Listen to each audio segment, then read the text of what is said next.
Did seeing Toots and the Maytals in 1974 put you automatically in a different lane regarding music? Answer, no. Let's say it became clear to you that rock was on one side and other music's on the other. Answer, no. Were you already into that lane? No. Tribalism in music is just daft. It's just divide and rule. This is what the ruling classes do to you. They sort of set you against one another. Mods against rockers. You know, Teds against punks, that sort of thing. They're just trying to keep this sort of impose a commercial, a conservatism and a nationalism to keep people apart. These are all ideas from the ruling classes. You don't need that. You don't need to be fighting amongst your genres of music, for fuck's sake. Oh dear, no.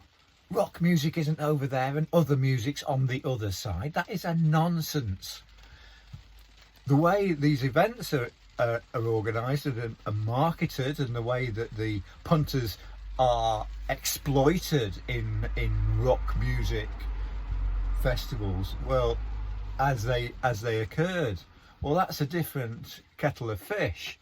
By, you know, this great wealth disparity, that's another kettle of fish. But no, rock isn't on one side and other music's on the other. Rock music was invented by people like the Beatles and Jimi Hendrix. They put revolutionary spirit from working people's experience of other worlds, and that other worlds are possible, into their music. Other worlds are possible. That is the core message within rock music. Other worlds are possible. It can be an escape, maybe, but it can actually be an application into everyday revolution, baby.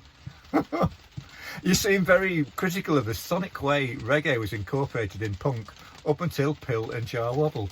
Well, simply because lots of white people cannot play reggae, and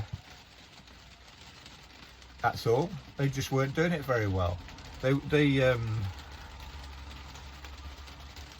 all. I mean, this is just a technical thing, isn't it? I mean, it's just about the skill level. I mean, they couldn't play very well. I mean, that was one of the points of punk.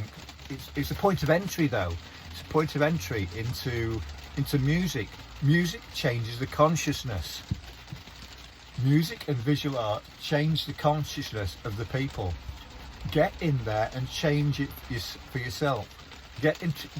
Seize back control. That's what punk rock was about. Punk rock was about seizing back control.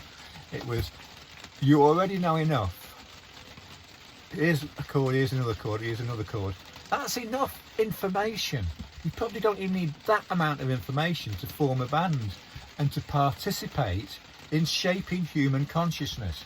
You don't need the ruling class, you don't need the billionaires with their newspapers, the filth on the tabloid newspapers that's there when you just go to the garage. You can see the headlines, the lies on the headlines. If you've ever been represented in a newspaper, how much of that, if you ever been to an event and read the representation of that in a newspaper, how much of that relates to what actually happened, and how much of it, how does that help your understanding of what happened? How does that help you in the understanding of the forces that are active in our culture? Hey, see part 2.